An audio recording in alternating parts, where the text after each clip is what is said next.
You ever walk into a room so shiny, so polished, so exclusive you just know deep down they've already decided if you fit before you even open your mouth? Yeah, that happened. Let me back up a sec because sometimes the smallest moments, the ones you almost brush off, end up flipping an entire world upside down. It started with an envelope. Not just any envelope. Either one of those creamy, gold-embossed invitations that seem to dare you not to belong. Alina Moore, brilliant, brown-skinned, tenure professor with a whole resume of accolades, stared at it that morning and thought, here we go again. It was for the birthday of Madison Langford, 6 years old and already surrounded by more hedge fund money than most of us see in a lifetime. The party was at Vivre Blanc, the kind of restaurant where the menu lists prestige instead of prices, and even the valet sizes you up like he's judging an audition. Alina's husband, Jordan, the silent type who plays in billionaire circles but never acts like he needs to prove anything, gotten them both invited, said it was a formality, just show up and enjoy the show. Alina, though, knew these rooms. She learned a long time ago they take inventory skin, background, attitude long before they check your name off any guest list. But she went anyway. Not to perform, not to blend in, but to take her space on her terms. She walked in early white dress, simple jewelry, hair swept back, looking every bit the picture of self-respect and intention. At the door, the hostess, a tight-smiled blonde named Amber, scanned the reservation book with a frown and said, "Sorry, there's no more on the list." Not hostile, just that bland, default suspicion Alina had seen 1,000 times, as if grace and confidence couldn't possibly belong to someone who looked like her. She kept it cool, explained again, said her husband confirmed the table. Still, Amber's mouth tightened. Then a manager appeared, Gareth, navy suit, hair slicked back like he thought he was running a movie set. He looked her up and down, then shrugged. "We can seat you by the kitchen.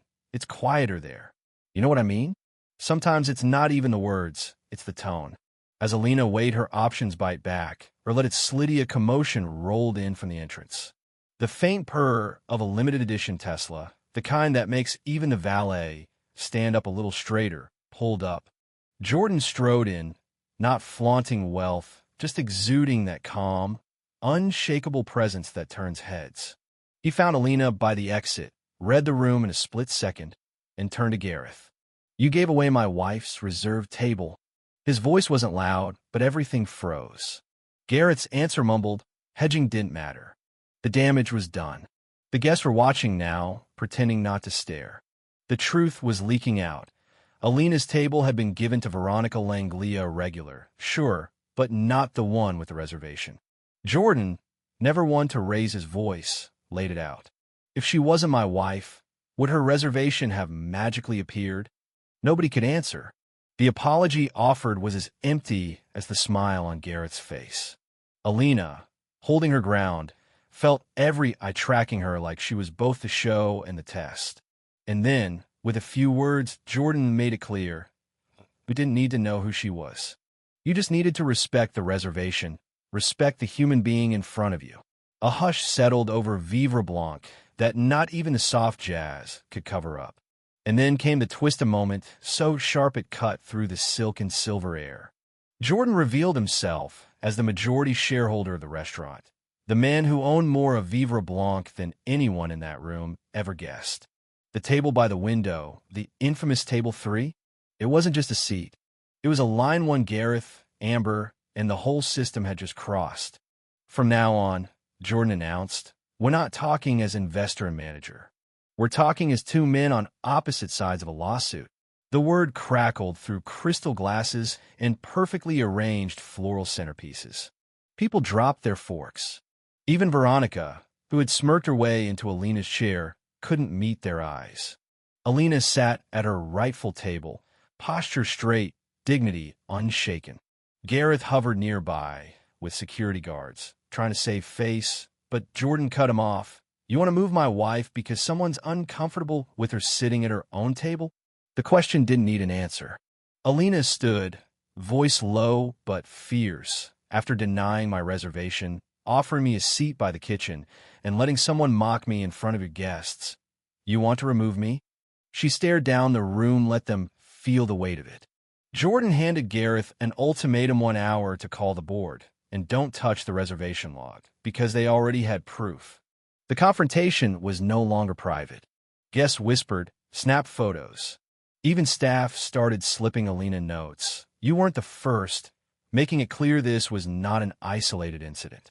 Later that night, in a cold, elegant boardroom, Jordan led a reckoning. He rolled out months of data. 17 times, minority guests had been erased from the system, tables reassigned. Always the same pattern, always under Gareth's access. The board squirmed, Gareth protested, but Jordan didn't flinch. He handed Gareth a termination notice. I'm not throwing anything away. I'm cleaning house. From that moment, the culture at Vivre Blanc was shattered publicly, irrevocably. The scandal didn't stay inside those walls. By sunrise, headlines screamed about the bias. Influencers backpedaled. Reviews poured in stories from people who'd been quietly shunned into the kitchen, ignored, told to wait. Alina's own statement, quietly posted to her university blog, went viral. Silence is never neutral. Within days, other restaurants, clubs, hotels began overhauling their own policies. Even Veronica Langley's family called, offering hush money, desperate to buy back their name. Jordan's reply, it's not being dragged, it's being revealed. Vivre Blanc transformed. Transparent bookings, equity training, blind hiring. Isaiah the server, who once whispered about missed promotions, became head of guest relations. Employees told their stories. They were heard. Alina came back, not to confront, but to dine. She sat at table 3, not as a symbol of revenge, but of reclamation. Her reservation confirmation, once erased, now hung framed by the window, a receipt, a promise. That night, the staff didn't just serve. They watched. They respected. The room's gaze had shifted, no longer cold or curious, but warm, reverent, even. As Alina left, guests and staff alike straightened, not out of fear, but out of respect. The wind felt different. Even the flowers outside seemed fuller. And change didn't stop at the door. Across the country, other businesses started adopting the Vivre Blanc standard. The industry felt the tremor. Some called it radical, some reckless, but nobody could ignore it. Jordan and Alina didn't set out to start a movement, but by refusing to vanish, they made silence impossible. In rooms where power once meant exclusion, now, courage was the price of admission. So, let me ask you, when was the last time you saw a room change because one person said, no more? Whose table have you fought for? Who's still waiting to be seen?